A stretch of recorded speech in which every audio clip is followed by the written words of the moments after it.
staying true to your heart. You know, we live in a very interesting world, and sometimes this world brings purpose, love, meaning, truth, justice, wisdom, happiness, joy into our lives. And it's very interesting that this reality, it almost promotes a sense of deceit. And that deceit will not penetrate or perpetrate that happiness straight away. It will not infect that happiness straight away. It works on a basis of slowly disrupting our connection to that happiness, that purpose, that truth, that justice, that wisdom, that love. And it does it extremely sophisticatedly. It does it extremely sophisticatedly. If we see what actually happens, we will see that naturally we understand, something understands within us that love, dedication, truth, purpose, it needs something for its existence to exist. And therefore the decisions and the choices we make often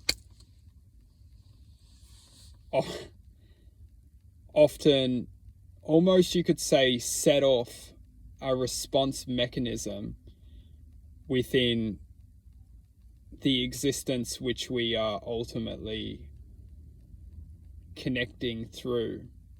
And it's interesting because if you look at, for example, nature or something that we love to do, what's very interesting is the connection itself is pure. And this is something which we will come back to. We will identify this, but whatever the means is that we use to connect is ultimately the effective mechanism which is used to disconnect us. So, for example, if we feel that in order to love someone, we need the physical touch, we need the physical presence of that person, well, then that physical person then becomes the instrument used to disconnect us to that connection to whatever we want to refer to: happiness, love, joy, positivity, connection. And that's the same, for example, sport, or if something brings us into the moment through active sport, for example, cycling, surfing, running, whatever, any type of sport, and that you could almost call it momentum. That momentum brings us into a space of just bliss. And then we go ahead and, for example, the human body, or, the surf conditions, something fails. And then that is the existence which disconnects us to that blissful feeling. Now, what I'm getting at here is that truth being is that the reality which we live in is definitely aware of what is bringing us that connection to happiness, that connection to that blissful state of presence. We're living in a world of energy, and there's certainly awareness which is aware of ourselves, and that's ultimately when we can become our own awareness, aware of ourselves. We can see what else is going on, and moreover, what awareness is effectively using what's interacting with us as a means to take it away from us. Because, basic truth is that we all have the ability to connect to this happiness, joy, wisdom, love, positivity.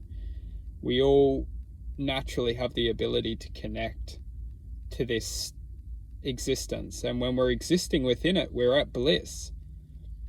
And I just want to bring to attention that the world that we live in is it's designed to break us effectively, because once broken, we release a certain energy which is used to deceive more potentialities within this reality.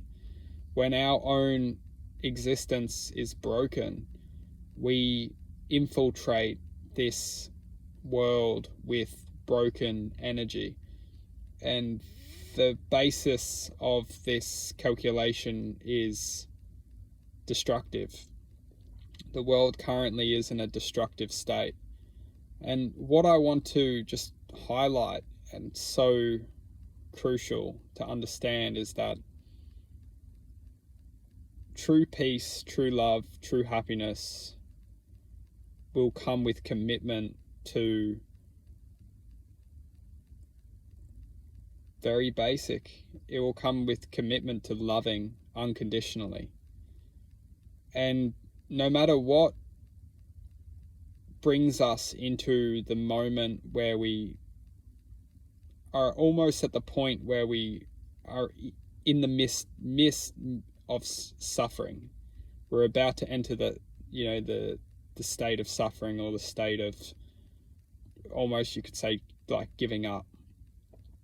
Just at that moment when we're all about to enter that energy, vibration, existence, we will all be given a choice. And this is black and white. We're all given a choice before entering this state. And this state, this choice, either gives us the ability to fight and understand and learn and gain wisdom on the very truth which brought us to that existence. And if that existence is the means of ultimately creating that pain or that suffering or that almost failure feeling, that disappointment, that hurt, well, then that is the moment where we are given the existence to love unconditionally. Whatever existence is trying to infiltrate that pain, that suffering, whatever it is, that is the existence we need to learn to love unconditionally, because it's ultimately our greatest enemy, and our greatest enemy is the one who we need to choose to love. And it may sound a little bit crazy, and it may sound a little bit abnormal, but we need to look at it as that existence is effectively the mechanism which is driving us, or will drive us, or which was going to drive us down the path of darkness. So if we can fill that void instantaneously with respect, acceptance, love, happiness, positivity, joy, on the fact that that was the direction it was going to bring us down into, that was the direction it was going to drive and derive our existence within, then that is the void which we need to learn to love. Because once we accept whatever is truly causing, and this can be an injury, this could be, once we accept the reality of the scenario, once we accept the truth which that existence has brought us, that's the moment we can learn to love unconditionally and accept the reality of whatever that existence has caused. And whether that's, an injury which is caused from something, whether that's someone who has come into contact with our lives and shared an opening of our hearts, if that existence or whatever the scenario has caused has then infiltrated a sense of, almost you could say, energy disruption to our happiness, that is the energy which we need to identify as the existence we need to learn to love unconditionally. Because as long as we unconditionally love, and this is the powerful part, as long as we can learn to love unconditionally, we can learn to accept unconditionally.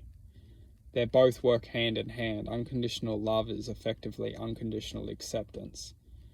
And that's the truth, is that we need to learn to unconditionally accept our reality. And whatever is becoming present within our reality, if we can't unconditionally accept our own destiny, and whatever has brought us to this moment. We'll always be vulnerable to our own thoughts, because we can't gain that self-control, that self-identity. We can't bring our awareness into a state of pure bliss or presence where we've actually become protected. Because once we accept unconditionally, and that basically means to take full responsibility of our life, and to love unconditionally is essentially to accept full responsibility of our lives.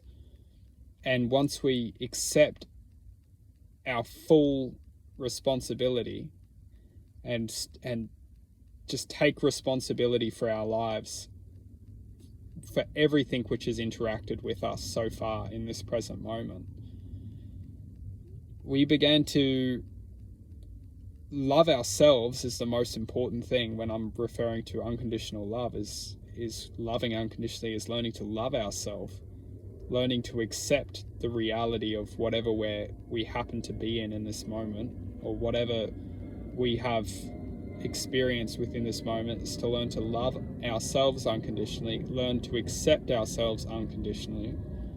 And finally, once we do that, we realize that we're actually now given a choice to move with the momentum of unconditional love and acceptance. Move with momentum the choice which we have, which is to continue to thrive in a state of mind which is accepting our reality and not running away from it or hiding from it or trying to, justify how unfortunate this reality is, because this reality is brutal.